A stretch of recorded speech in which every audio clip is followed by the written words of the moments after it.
భద్రాద్రి కొత్తగూడెం జిల్లా సారపాకలో పోలీసులు community contact programme నిర్వహించారు. ఈ కార్యక్రమంలో భాగంగా సారపాక గ్రామ పంచాయతీ పరిధిలోని గాంధీనగర్లో పోలీసులు కర్టన్ సెర్చ్ నిర్వహించారు. ఈ తనిఖీలో ప్రధానంగా వాహన పత్రాలపై దృష్టి సారించారు. సరైన పత్రాలు లేని 46 వాహనాలను స్వాధీనం చేసుకున్నారు.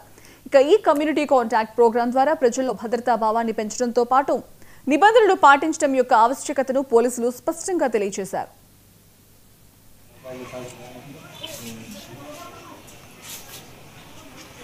కొన్ని ప్రాంతాల్లో గాంజా మరి ఇతర అసాంఘిక కార్యక్రమాలు కొనసాగుతున్నాయన్న ఇన్ఫర్మేషన్తో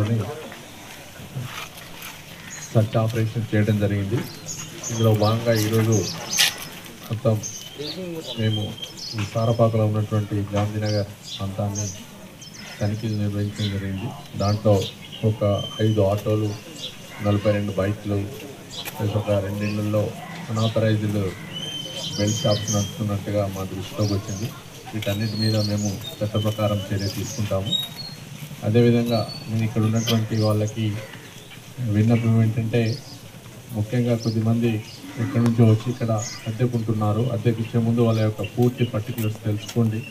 ఆధార్ కార్డు తీసుకోండి, ఎక్కడి నుంచి వచ్చారు, ఎక్కడ పని చేస్తున్నారు, ఎంతమంది ఉంటారు అటువంటి విషయాలు మీరు తెలుసుకొని కానీ వాళ్ళకి అద్దెకి ఇవ్వాలి. వాళ్ళ గురించి పూర్తి సమాచారం ఉంటేనే మీరు ఒక అద్దెకి ఇవ్వడం మంచిది.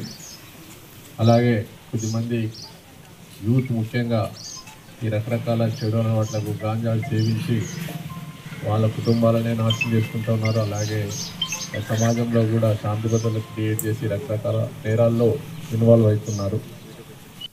కొన్ని ప్రాంతాల్లో గాంజా మరి ఇతర అసాంఘిక కార్యక్రమాలు కొనసాగుతున్నాయన్న ఇన్ఫర్మేషన్తో సర్చ్ ఆపరేషన్ చేయడం జరిగింది. ఇందులో భాగంగా ఈరోజు మొత్తం మేము